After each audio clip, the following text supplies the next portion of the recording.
बाबा जी और हजूर जी की प्यारी साथ संगत जी, राधा स्वामी जी, साथ संगत जी, कल 21 फरवरी को बाबा जी और हजूर जी ने डेरे में संगत को दर्शन दिए जी। और शाम 4 बजे बाबा जी ने संगत के साथ सवाल जवाब भी किए जी।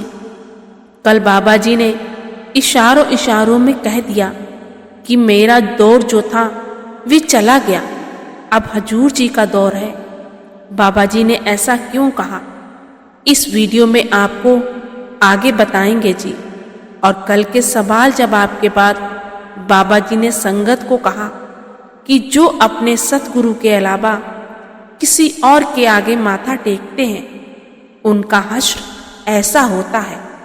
वो बात भी आपके लिए इस वीडियो में लेकर आए हैं जी, इसलिए वीडियो को पूरा जरूर सुने जी।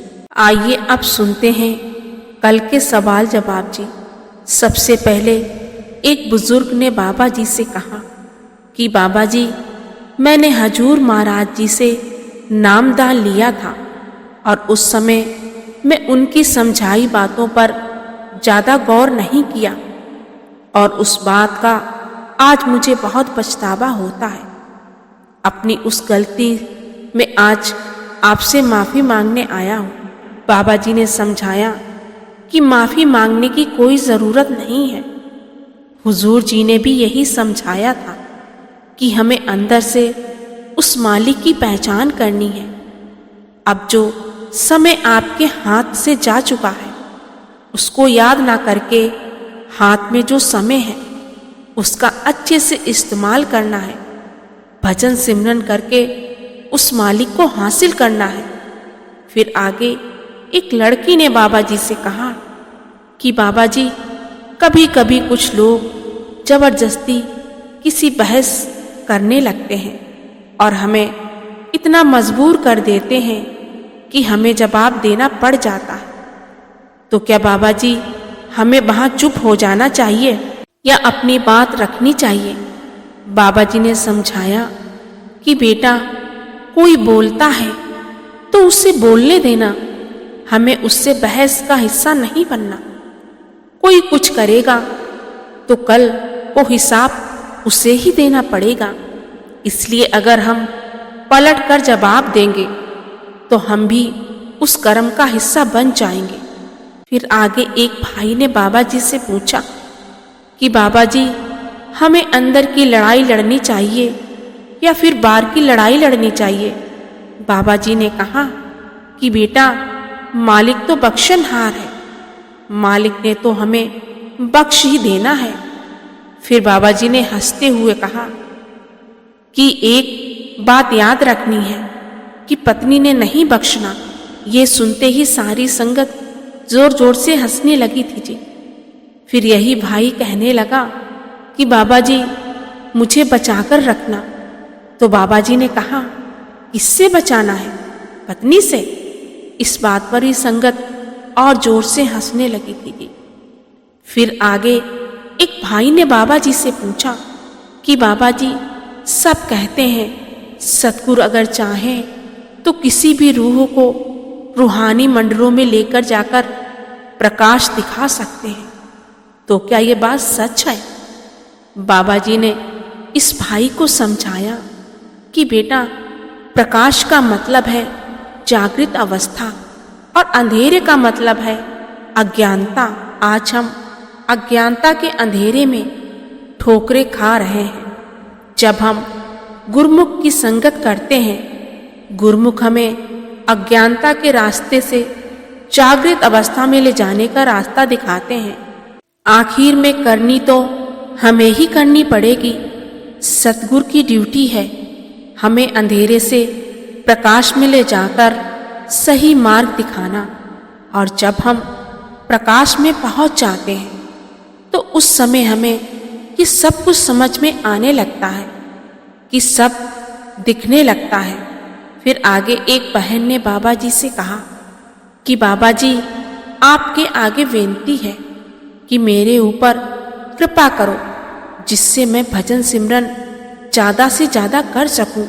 बाबा जी ने समझाया कि बेटा, हम पता नहीं क्यों बार बार लफ्ज़ों में मांगने लगते हैं। लफ्ज़ों में मांगोगे तो लफ्ज़ ही मिलेंगे, और जब हम करनी में जाहिर करेंगे तो फिर कुछ मांगने की जरूरत नहीं पड़ेगी।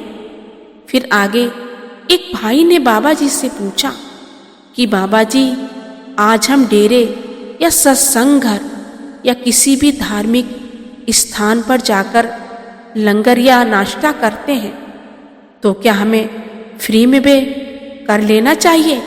बाबा जी ने समझाया कि बेटा, इस दुनिया में फ्री में कुछ नहीं मिलता।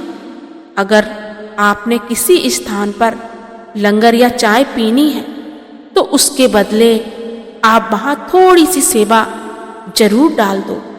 आगे एक लड़की ने बाबा जी से कहा कि बाबा जी, मैं डॉक्टरी की पढ़ाई कर रही हूँ और मुझे चिंता रहती है कि क्या मैं डॉक्टर बन पाऊंगी या नहीं। बाबा जी ने समझाया कि बेटा, हम चिंताओं में ही हम अपने जीवन को काट लेते हैं। मालिक पर विश्वास करके अपनी तरफ से मेहनत में कसर नहीं छोड़नी है, मालिक जरूर बख्शेगा। फिर बाबा जी ने मजाक के अंदाज में बोले, टीका सबको लगवाने हैं, चाहे कोई अच्छा करे या बुरा करे, टीके से कोई नहीं बचना चाहिए। ये सुनकर संगत बहुत जोर से हंसने लगी थी जी। फिर यही लड़की कहने लगी कि बाबा जी, मुझे आपसे कभी कभी डर लगता है कि आप मुझे डांट दोगे। तो बाबा जी ने कहा कि बेटा, अब मुझसे कैसा डर, अब मेरा दौर तो चला गया। अब डरना है तो हजूर जी से डरो। मुझसे डरने वाला दौर जो था वह तो जा चुका है। इस बात पर संगत भावुक हो गई थी जी। फिर आगे एक लड़के ने बाबा जी से कहा कि बाबा जी, परमार्थ और पढ़ाई को एक साथ कैसे आगे बढ़ाया जाए?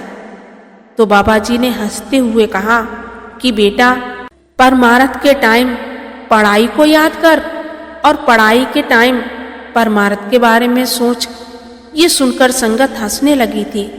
फिर बाबा जी ने इस लड़के को समझाया कि बेटा, मालिक ने हमें विवेक की ताकत दी है, हमें बैलेंस बनाना आना चाहिए। दिन में 24 घंटे होते हैं। पढ़ाई करते टाइम पढ़ाई के अलावा दूसरी चीज मन में नहीं लानी, और परमार्थ के टाइम मालिक को याद करने के अलावा कुछ और नहीं सोचना। एक बैलेंस बनाकर चलना है। फिर आगे एक लड़की ने बाबा जी से कहा कि बाबा जी, इतनी कृपा करना कि आपके बहाने में रहूं। मुझे गुस्सा बहुत आता है और आप बहुत बार समझाते हो कि गुस्से से दूर रहना चाहिए, लेकिन मैं गुस्से से दूर नहीं हो पा रही हूँ। तो बाबा जी ने पूछा कि जब गुस्सा आता है तो किस पर निकालती है? तो लड़की कहने लगी कि बाबा जी, अपनी मम्मी पर। बाबा जी ने कहा कि बेटा, ताकतवर पर तो हम गुस्सा नहीं निकाल पाते, और जो हमसे प्रेम करता है उस पर गुस्सा निकालकर बैठ जाते हैं। बाबा जी ने समझाया कि बेटा, कल को जब तेरे बच्चे होंगे और वे तुझ पर गुस्सा करेंगे तो क्या तुझे अच्छा लगेगा? माँ का कर्ज तो हम कभी भी नहीं उतार सकते। माँ बाप की हमेशा इज्जत करनी चाहिए। फिर आगे बाबा जी ने हंसते हुए कहा कि तू शादी कर ले और पति से लड़ाई किया कर, उस पर गुस्सा निकाला कर। ये सुनकर संगत बहुत जोर जोर से हंसने लगी थी। फिर आगे एक और लड़की ने बाबा जी से कहा कि बाबा जी, ऐसी कृपा करना कि मेरे मन में कभी अहंकार ना आए। तो बाबा जी ने इस बात पर मजाक करते हुए जवाब दिया कि मैं तो बातों वाला बाबा नहीं हूँ, मैं करनी वाला बाबा हूँ। मुझे तो करनी कर कर दिखाओ, फिर तुम्हें कुछ मांगने की जरूरत नहीं पड़ेगी। फिर एक लड़के ने बाबा जी से कहा, बाबा जी, हम आपके खोटे सिक्के हैं, हम पर कृपा बनाए रखना। तो बाबा जी ने कहा कि बेटा, मैं कैसे कृपा करूं, मैं तो यहाँ सबसे छोटा हूं। तो लड़का कहने लगा कि बाबा जी, आप सबसे बड़े हो। तो बाबा जी ने कहा, ओए बेटा सुन, मैं तो 15 साल का लड़का हूं। ये सुनकर संगत जोर जोर से हंसी थी जी। फिर बाबा जी ने इस लड़के को प्रेम से समझाया कि बेटा, परमार्थ में कोई बड़ा या छोटा नहीं होता, हम सब बराबर हैं। फिर आगे एक लड़का बाबा जी से कहने लगा कि बाबा जी, आप इतने सुंदर हो, आप क्या खाते हो जो इतने सोहरे हो? बाबा जी ने हैरानी के साथ इस भाई की तरफ देखा और कहा, बेटा, अगर अपना राज बता दिया तो तू सारे भी सोहरे हो जाओगे, इसलिए मैंने नहीं बताना ये राज। ये सुनकर संगत जोर जोर से हंसी थी जी। फिर बाबा जी ने कहा कि अपनी पत्नी से पूछो कि वे खाना कैसे बनाती है, अपना भेद मुझे बता दे, तो क्या बात तुझे खाना बनाना बता देगी? ये सुनकर संगत फिर से हंसने लगी थी। फिर आगे एक और लड़का बाबा जी से कहने लगा कि बाबा जी, मुझे नाम दान की बख्शिश करना। बाबा जी ने मुस्कुराते हुए कहा कि ये जो लड़के होते हैं ना, ये तब तक अपने होते हैं जब तक इनकी शादी नहीं हो जाती। ये सुनकर संगत हंसने लगी थी। फिर यह लड़का बाबा जी से कहने लगा कि बाबा जी, आप बहुत भोले भाले हो। तो बाबा जी ने मजाकिया अंदाज में कहा, हाय। ये सुनकर संगत बहुत हंसी थी। फिर बाबा जी कहने लगे कि तुम लड़के लड़कियों से डरते हो, मुझसे नहीं डरते। फिर ये लड़का कहने लगा कि बाबा जी, मुझे लड़की भी आपने ही ढूंढ के देनी है। तो बाबा जी ने हंसते हुए कहा कि मैंने अपने लिए तो लड़की नहीं ढूंढी, तो तेरे लिए कहाँ से ढूंढ कर लाऊं? ये सुनकर भी संगत जोर जोर से हंसी थी। फिर आगे एक लड़की बाबा जी से कहने लगी कि बाबा जी, मेरा मन बहुत चंचल है और मैं बहुत परेशान हो जाती हूँ। तो बाबा जी ने समझाया कि बेटा, जिंदगी में ध्यान की बहुत अहमियत है।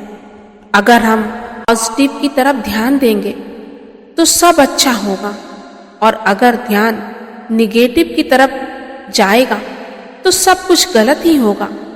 फिर आगे एक लड़के ने बाबा जी से पूछा कि बाबा जी, मैं जहाँ नौकरी करता हूँ, वहाँ जब मैं कहता हूँ कि मैं राधा स्वामी हूँ, तो वहाँ लोग पूछने लगते हैं कि इसका मतलब क्या हुआ। तो वे मेरा मजाक उड़ाने लगते हैं। फिर मैं उन्हें जवाब नहीं दे पाता। तो बाबा जी ने समझाया कि बेटा, राधा मतलब आत्मा और स्वामी मतलब परमात्मा, यानी परमात्मा आत्मा का स्वामी है। लेकिन एक बात ध्यान रखना कि हमें परमार्थ को लेकर किसी के साथ बहस नहीं करनी है। अगर सामने वाला कुछ ऐसी बात कर भी देता है तो हमें चुप रहना चाहिए, क्योंकि आपके रिएक्ट करने से दूसरों को खुशी मिलती है। अगर आप रिएक्ट नहीं करेंगे तो वे अपने आप चुप हो जाएंगे। साथ संगत जी, ये सवाल जवाब कल डेरे में बाबा जी और संगत के बीच हुए थे जी। अभी आप इस वीडियो में बने रहें जी। साथ संगत जी, जो संगत अपने गुरु का दर छोड़कर जगह जगह माथा टेकते फिरते हैं, ऐसी संगत का क्या हश्र होता है। साथ संगत जी, एक बार श्री गुरु गोविंद सिंह जी ने अपने एक शिष्य को सत्संग करने के लिए कुछ निर्धारित गांव में भेजा। कुछ दिनों के बाद जब वे शिष्य सत्संग करके वापस आनंदपुर साहिब गुरु जी के पास लौट रहा था, तो रास्ता लंबा होने के कारण वह इतना थक चुका था कि उसने जंगल में ही रात बिताने का विचार किया। वह रात के अंधेरे में एक पत्थर की शिला देखकर उसी पर लेट गया। थकावट होने के कारण उसे नींद आते देर न लगी। जब दिन निकला तो उसी शिला पर बैठकर उसने सतगुरु का ध्यान करके भजन सिमरन किया। कुछ समय बाद वे वहां से जाने के लिए जैसे ही वो खड़ा हुआ तो उसकी नजर उसी पत्थर पर पड़ी जिस पर वह सारी रात लेटा रहा। उसने क्या देखा कि वे पत्थर कोई साधारण पत्थर नहीं था, बल्कि करड़ा पीर की कब्र थी, जिसके बारे में उसने पहले भी कुछ सुन रखा था कि पीर करड़ा एक बड़ा कठोर व और गुस्सैला स्वभाव का व्यक्ति था। अगर कोई भी उसकी कब्र का अनादर करता तो वे पीर उस व्यक्ति को पेड़ से उल्टा लटका दिया करता था। ये सोचते ही वे शिष्य थोड़ा घबरा गया, क्योंकि सारी रात उसने पीर करड़ा की कब्र पर सोकर बिताई थी। साथ संगत जी, वे शिष्य उसी पल पीर की कब्र के पास आया और बड़ी विनम्रता के साथ हाथ जोड़कर माथा टेकते हुए बोला, हे पीर जी, मुझे क्षमा करें। मैं अज्ञानतावश सारी रात भर आपकी कब्र पर सो गया। अंधेरे में मुझे आपकी कब्र की पहचान न हो पाई। आपकी कब्र का अनादर करने का मेरा कोई इरादा न था। कृपया मुझे माफ करें पीर जी।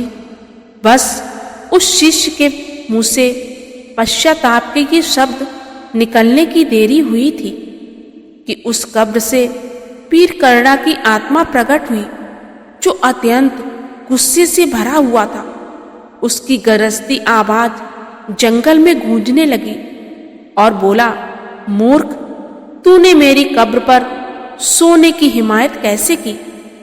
अब तू हमेशा मेरी कैद में रहेगा। इसके बाद उस पीर ने अपनी जादुई शक्ति से उस शिष्य को एक पेड़ से उल्टा लटका दिया। संगत जी, शिष्य ने फिर हाथ जोड़कर कहा, हे पीर जी, मैं अनजाने में आपकी कब्र पर सो गया था। ये मेरी पहली भूल है। आगे से मैं इस बात का ध्यान रखूंगा। इस पर आप मुझे माफ कर दें और मुझे मुक्त कर दें। पर पीर ने उसकी एक ना सुनी और गुस्से में बोला, अब तू मेरी कैद में ही रहेगा और अब से तू मेरा सेवक है। और उस शिष्य को उसने पेड़ से उल्टा लटका रखा था। ऐसा दृश्य देखकर वहां धीरे धीरे कुछ लोग इकट्ठे हो गए और गांव वाले भी वहां आने लगे। उन्होंने क्या देखा कि गुरु गोविंद सिंह जी के शिष्य को इस कब्र वाले पीर ने पेड़ से उल्टा लटका दिया था। उन सबको इस बात पर विश्वास नहीं हो पा रहा था कि जिस शिष्य का गुरु इतनी शक्तियों का मालिक हो, एक महान संत सिपाही हो, भला उस गुरु के शिष्य को कोई पीर कैसे परेशान कर सकता है। दूसरी तरफ शिष्य ने पीर से कहा, मैं केवल गुरु गोविंद सिंह जी का शिष्य हूं, मैं किसी और का सेवक नहीं बन सकता। ये सुनकर पीर करड़ा तब और भी क्रोधित हो गया और बोला, अगर तेरे गुरु में इतनी शक्ति है तो आए और तुझे छुड़ाकर ले जाएं। ये सुनकर वे शिष्य दिल ही दिल में गुरु महाराज जी को याद करने लगा। अंतर्यामी गुरु गोविंद सिंह जी को सब कुछ देख रहे थे। जैसे ही कोसों दूर अपने शिष्य की अरदास सुनी, उसी पल अपने घोड़े पर सवार होकर शिष्य के पास आ पहुंचे और पीर से बोले, हे पीर, तूने हमारे शिष्य को इस तरह उल्टा लटकाकर क्यों रखा है? इस पर वे पीर बोला, अब से ये आपका शिष्य नहीं है, ये तो मेरा सेवक बन चुका है, क्योंकि जब तक सारी रात ये आपका शिष्य मेरी कब्र पर सोता रहा, मैंने इसे कुछ नहीं कहा, मैंने इसे कोई कष्ट नहीं दिया। पर सुबह उठते ही जब इसने मेरे आगे अपना शीश झुका दिया, तब से ये मेरा सेवक बन गया। अब मैं अपने सेवक को चाहे उल्टा लटकाकर या धरती में दफन कर दूं, ये मेरी मर्जी है। उसकी सारी बात सुनकर गुरु गोविंद सिंह जी ने तब अपने शिष्य से कहा, तू अकाल पुरख प्रभु का ध्यान करके सच्चे दिल से नाम का सिमरन करो, वे कुल मालिक तुम्हारा भला करेगा। साध संगत जी, बस इतना कहने की देरी हुई कि गुरु जी के शिष्य ने नाम का जाप किया। गुरु जी ने उसके सारे बंधन खोल दिए और वे धरती पर सीधा आकर खड़ा हो गया। फिर महाराज जी के चरणों में आकर उसने नमस्कार की। गुरु जी ने शिष्य से वचन किया कि हे भाई, तुम्हारी ये हालत इसलिए हुई क्योंकि जिस शिष्य का सिर केवल और केवल एक अकाल पुरख उस कुल मालिक के आगे झुकना चाहिए था, वे एक कब्र के आगे कैसे झुक गया। तब शिष्य ने अपनी गलती का पछतावा करते हुए विनती की, हे सतगुरु, आपके मूर्ख शिष्य से भूल हो गई जो मैंने अपने निरंकार सतगुरु पर भरोसा न करके एक पीर के आगे सिर झुका दिया।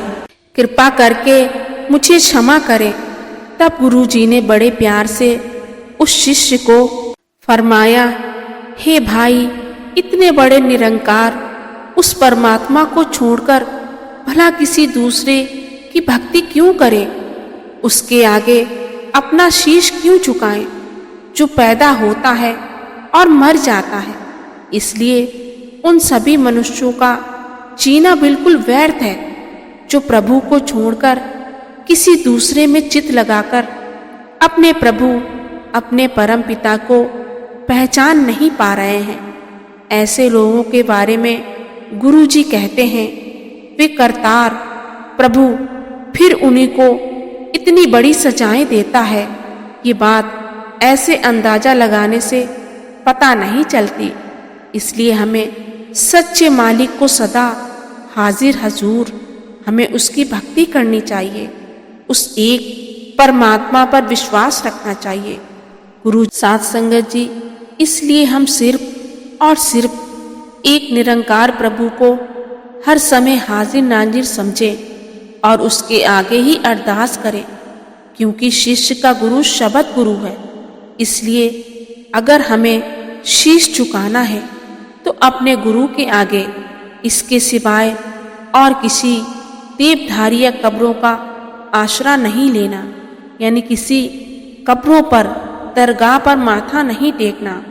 हाँ, अगर किसी संत ने मनुष्य की भलाई के लिए कोई अच्छा काम किया है तो उस मनुष्य के आगे अच्छे कर्मों से हमें शिक्षा ले लेनी चाहिए। सभी धर्मों का आदर करें, सभी धर्मों की पुस्तकें पढ़ें, पर भरोसा केवल अपने गुरु पर रखें। झोली केवल अपने गुरु पिता के आगे फैलाएं, ना कि दर दर भिखारी बने। आशा करती हूँ आज की वीडियो में आपको बहुत कुछ सीखने को मिला होगा जी। इसी के साथ मैं आपसे विदा लेती हूँ। मिलते हैं अगली वीडियो में। वीडियो अगर अच्छी लगी हो तो वीडियो को ज़्यादा से ज़्यादा शेयर ज़रूर करें जी। और चैनल पर पहली बार आए तो चैनल को सब्सक्राइब करके ऑल नोटिफिकेशन बेल ज़रूर प्रेस करें जी, ताकि हमारी आने वाली वीडियो आप तक पहुंच सके जी। गुरु प्यारी साध संगत जी, राधा स्वामी जी।